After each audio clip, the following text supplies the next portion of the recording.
Neredeyiz? Kalender Oto'dayız. Kalender Oto'dayız. Kalender Oto'dayız. Kalender Oto'dayız.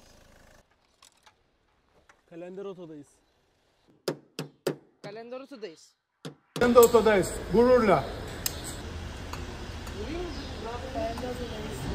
Onarım merkezindeyiz. Sizleri de her türlü hasar, onarım, boya işlemlerinizde Kalender Oto'ya bekliyoruz.